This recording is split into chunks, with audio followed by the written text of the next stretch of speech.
Well, a bishop once said, to a great extent, the level of any civilization is the level of its womanhood. Using that metric, if any American has even a handful of women, even remotely close to the caliber of the Minnesota mother, then we're doing just all right. Wait till we get to the video clip, folks. It's freaking awesome. So earlier this week, I think her name's Monztka. It's hard to pronounce. Took a sledgehammer to critical race theory inspired education, a la ethnic studies.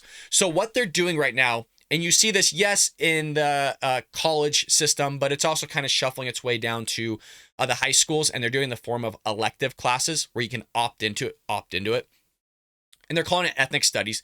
And through these ethnic studies, and sometimes even AP courses, is they're interjecting critical race theory, and they're masking their lessons of critical race theory as if it's an ethnic studies course. So under the umbrella of ethnic studies or some AP courses, what they're doing is they're throwing critical race theory embedded within their lessons and basically indoctrinating your children. So these are ethnic study courses that Democrats in the Gopher State want to mandate starting in kindergarten. Yes, folks, starting in kindergarten, they want to start indoctrinating your children right when the brain's forming, sitting there and making sure that they're all being brainwashed so they can come up and being progressive leftists and continue to destroy this country from the inside out. Well, Monztka, and hopefully I'm pronouncing her name right, I'm doing a disservice to her, is a volunteer with Take Charge Minnesota, an organization committed to supporting the notion that the idea of America works for everyone, regardless of race and station in life. She is also an excellent communicator of why the Democrats' so-called anti-racism crusade is bad for all students, regardless of their skin color and the country as a whole. So we do have a clip of her just tearing into this whole thing. It's 2 minutes long, folks, but I think you're going to love it. We'll give our commentary. Let's go ahead and roll it.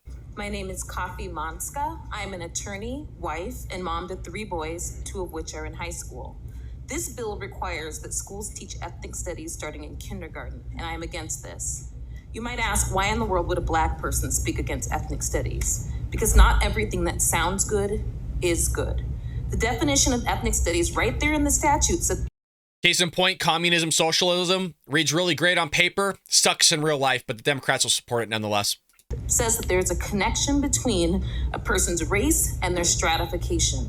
The bill tells kids of color that they are stuck in a caste system based on their race. It also tells kids, and I quote, that institutions chronically favor white people and disadvantage people of color. I'm sick of everyone denying the enormous progress we've made in this country, acting like it's 1930. We used to have a race-based system. We got rid of it, and now you're all trying to bring it back. This curriculum will not help kids of color succeed.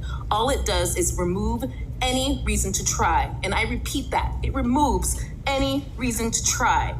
100% agree. I mean, if you're having kids growing up in a milieu, in an environment that's telling them that no matter what they do, that they're going to fail, then you basically disincentivize that whole idea that you need to persevere and push through it and overcome any obstacle that may come your way. And so they're just going to give up just readily and just handedly, and then expect the government to ultimately help them and get them out of some sort of situation, of which is kind of amazing, because then you're kind of seeing that unravel into why the Democrats are pushing this whole thing. It's because Democrats want bigger government. They want to sit there and hand out checks to everybody like we saw done in COVID-19 with the stimulus checks being handed out like hotcakes. People still living off the government, actually making more money off the government than they would in the private sector. So now you got the government out competing with the private sector, which is one contribution to why you have inflation and rising wages. So this, or living standard as well, or the standard of living just in general, depending on where you're at. Again, that's all for another video, but the whole purpose is the Democrat Party wants to keep people on a metaphorical plantation, and so they need to rely on government in order to survive. And the Democrats, being baby daddy that they are going to get those votes because people need to sit there and have Democrats in office to continue to push and support this whole lifestyle that they want, and a lifestyle of which they were told that, you know, you're never going to be successful in life as well. So it's such a dangerous ideology. Again, I know I'm plugging my book a lot, you guys, but we talk about all this in Trojan Horse, how the left is destroying America. I mean, it is literally the ideology of the progressive left that is going to destroy this country, and they've been doing it for quite some time, which is why you're seeing the denigration of America happening in real time, and it's only happening faster because you have Joe Biden in office that's been doing this denigration since he's been in office as a senator for the last, 60 years? And it's only going to get worse, folks. And this is not some theoretical crap. This stuff happens. These messages are very harmful. Just last month in my high schoolers band class, the teacher took 20 minutes at the beginning of class to talk about anti-racism. He told the kids to look around. And then he said the black boys in the school would likely not live to retirement because of racism and the police. Another furious kid of color recorded this conversation. We literally destroy that whole idea of just police hunting down black people in the streets, and we utilize statistics. And I did research. I did a head-spinning amount of research on this, and I go through the different types of arrests that have been made, where most police shootings happen, mass shootings, the differential of mass shootings, how many black people are actually shot in 1 year in totality, like 18, for example, in 1 year in totality. And these are unarmed black men. I should specify that 18. And some of those men, even though they're classified as unarmed, they created a situation in which they weren't unarmed theoretically that resulted in them being shot. So it's actually less than 18 over the course of also the millions amount of encounters that police have with black people. And you are literally actually more likely to be struck by lightning than you are to be shot by the police as an unarmed black man. You are more likely to be shot by lightning. And that can actually extrapolate into like an asteroid hitting you. So it's crazy the stats we go through in the book. You'd absolutely love it. Check it out, folks. Trojan Horse, How the Left is Destroying America. Let's continue. And so I was able to hear it for myself with my own ears. If this law is passed, teaching this hopelessness to kids of color will be mandated starting in kindergarten. And I can see why you white proponents of this bill might support it. It's not your kids being told that they can't succeed, and you get to shed some of your white guilt in the process. But you legislators of color, how can you?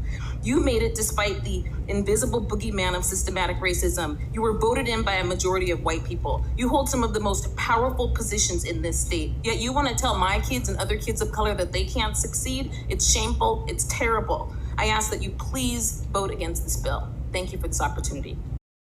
Not wrong whatsoever. And look, if you're a parent that has a kid in the school system and your kid is black and you're black, even if you're white and you adopted a black kid, to combat this, you guys, you need to sit there and speak and spend time with your child.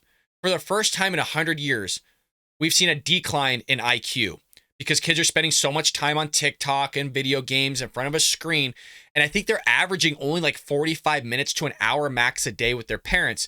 So they're being indoctrinated for 6+ hours at school, and then you only get to see them for 45 minutes.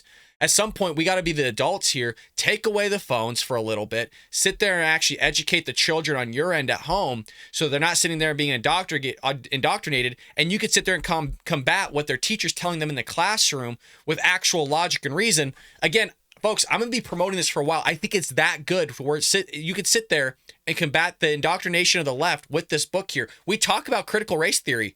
It is in one of the chapters, the indoctrination of the education system. We have a whole chapter on education here from a teacher myself sitting there talking about it and what's going on, where critical race theory came from, where critical law theory, studies happen and how that formed into critical race theory, what they're pushing in the classroom, what critical race theory really is and how they're intertwining in people's lessons plan.